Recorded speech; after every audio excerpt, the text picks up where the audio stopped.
Friends good morning welcome back to my channel. তোমরা সবাই কেমন আছো? আশা করি সবাই ভালো আছো, আমরাও বেশ ভালো আছি। তোমাদের সঙ্গে একটা নতুন ভিডিও নিয়ে চলে এসেছি। তো আমি সকালবেলাতে উঠেই ফ্রেশ হয়ে চলে আসলাম নিচে। তো নিচে এসে দেখছি মা চা বানাচ্ছে। তো তারপরে চা আর পাউরুটি খেয়ে নেব। তো যাব একটু দইয়ের বাজারে, দরকার আছে আমি আর বাবা দুইজন।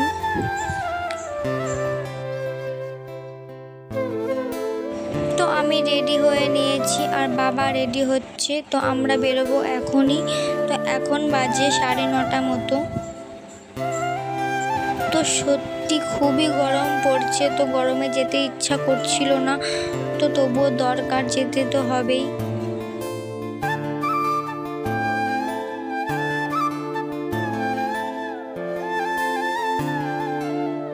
তো এখন বাজে 2টো। তো আমরা বাড়ি চলে এসেছি। তো তোমাদের সঙ্গে আমি কিছুই দেখাতে পারিনি যে কী করতে গিয়েছিলাম। হ্যাঁ, বলেই দিই কী করতে গিয়েছিলাম।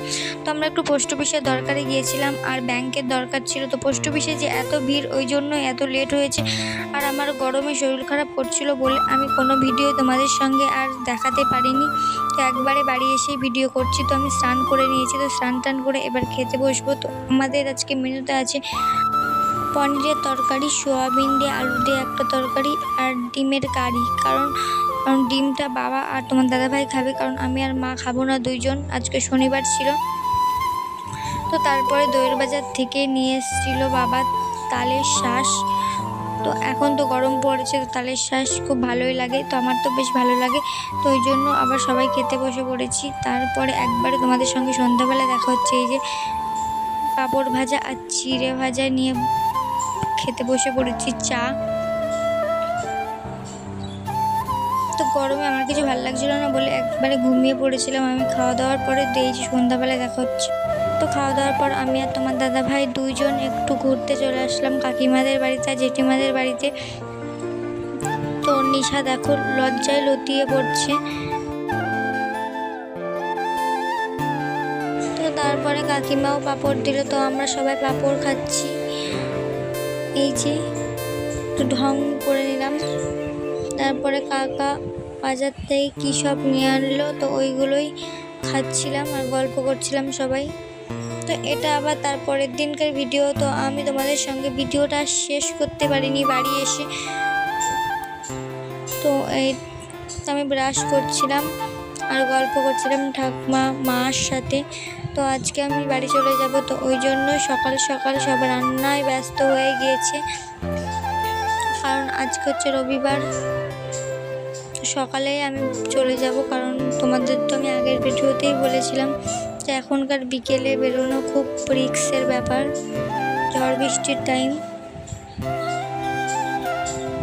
তো তারপরে এই যে আমি চাটা বানিয়ে নিলাম আজকে, কারণ মা রান্নায় ব্যস্ত হয়ে আছে। তো আমি তো দুধ চাই 2 রকম চা ব্যবহার করি, ঘুটি চাও করি, পাতা চাও করি। তো আমার মতো কে কে এই স্টাইলে চা বানাও। তো যাই হোক, খেতে বেশ ভালোই লাগে, তোমরাও পারলে ট্রাই করে দেখো কোনো একদিন। তো তারপরে আমার চা বানানো তো হয়ে গিয়েছে আর মা ডিম সিদ্ধ করে দিল। তো ডিমটাই আমি ছাড়িয়ে নিচ্ছিলাম। তো আমি খাওয়া দাওয়ার পর মাকে একটু হাতে হাতে কাজগুলো আগিয়ে দিচ্ছিলাম, কারণ আমি সকালবেলাতেই আমরা বেরিয়ে পড়বো, ওই জন্যই যাতে তাড়াতাড়ি রান্নাগুলো হয়ে যায়। তো দেখো কাণ্ড, প্রথমে মশলা করতে গিয়ে তো মিক্সির ঢাকনাটা ভালো করে আমি দিইনি, তো ওই জন্য আবার সব বেরিয়ে গেল যেই সুইচটা অন করেছি। দোষ আমার, কিন্তু আমি মাকে রাগ দেখাচ্ছিলাম, তাই না? তো আমার মতো কে কে নিজে দোষ করে মায়ের উপর রাগ দেখাও। তো এটা তো আমি ছোট থেকেই আমার অভ্যাস। বাড়িতে কোনো কিছু যদি আমি ভুল করে থাকি, তো আমার আবার তার উপর দিয়ে রাগ হয়ে যায়। তো সে রাগটা মায়ের উপর নয়, বাবার উপরেই আমি দেখাই। তো তবুও ওরা কিছু বলে না, সব সহ্য করে যায়। তো আমি আসলে ভালো করে চাপ দিয়ে ধরিনি, ওই কারণেই এটা হয়েছে। তো আমার দোষেই হয়েছে।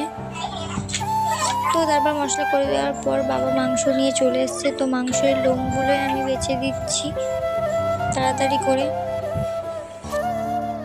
তো তারপর তোমাদের সঙ্গে একবারে ভাত টাত হয়ে গিয়ে দেখা হচ্ছে। তো খেতে বসবো এইবার। তো মা তাড়াতাড়ি করে রান্না বান্না সব করে দিল। তো মাটন হয়েছে, তারপরে আলু দিয়ে গুগলির মাংস দিয়ে একটা তরকারি, আর বেশি কিছু করতে পারিনি এত সকালে, তো বাজে এখন 9টা, তাহলে বোঝো তো তাড়াতাড়ি করে তো চাটনি, দই, মিষ্টি এগুলোই। কারণ তোমাদের দাদাভাই কালকেই চলে যাবে বলছিল, তো ওকে জোর করে আটকে রাখা হয়েছে। তো তবুও আমার সাথে ডিল হয়েছে যে কালকে সকালবেলাতে উঠেই নাকি চলে যাবে। তো ওই জন্য মাকে আমি তাড়াতাড়ি করে বললাম যেটা শর্টকাটে হয় তুমি সেটা করো, বেশি তরকারি করতে হবে না, কারণ লেট হয়ে যাবে বাড়ি যেতে। তো আজকে নাকি আবার ঝড় হওয়ার কথা, তো আজকে হচ্ছে 26 তারিখ। তো ওই জন্যই আমরা তাড়াতাড়ি করে বেরিয়ে যাব, কারণ রাস্তার মাঝে যদি ঝড় ধরে তো আমার তো যাওয়ার ইচ্ছা না। সকালে তো বাবা মায়েরও যেতে দেওয়ার ইচ্ছা না, তো বলছিল বিকেলে যাওয়ার জন্য। তো বিকেলে যদি ঝড়ে ধরে তো ওটাই তো সমস্যা, তো ওই জন্য সকাল সকাল বেরিয়ে যাওয়া হচ্ছে। তো বিকেলে যেতে গেলে যদি ঝড়ে আটকিয়ে যাই তো তাহলে তো আর যাওয়াই হবে না, কারণ থেকে যাওয়া হতো, কোনো সমস্যা ছিল না। কিন্তু তোমাদের দাদাভাই থাকতে চায় না একদিনের বেশি হয়ে গেলে। তোমাদের সঙ্গে বকবক করতে করতে তোমার দাদাভাই তো আমার আধ ঘন্টা আগেই রেডি হয়ে গিয়েছে। তো এবার বেরোবো। তো সত্যি কথা বলতে আমার এই বাড়ি থেকে যেতে একটু ভালো লাগে না, কারণ এই বাড়িতে আসলে মন ভালো হয়ে যায়। যখন আসার কথা শুনি তখন খুবই আনন্দ হয়, কিন্তু যাওয়ার কথা হলেই মনটা খারাপ হয়ে যায়। তো তারপরে আমরা বেরিয়ে পড়ছি রাস্তায়। তো দেখো তাও হাওয়া হচ্ছে, সকাল থেকেই আজকে হাওয়া, আর আকাশ তো মেঘ হয়ে আছে, আর মাঝে মাঝে এমন দমকা হাওয়া হচ্ছে মনে হচ্ছে এখনই ঝড় উঠে গেল। তো যাই হোক আমরা ফাইনালি বাড়ি চলে এসেছি। তো আজকের ভিডিওটা এই পর্যন্ত, ভালো লাগলে লাইক কমেন্ট শেয়ার করো।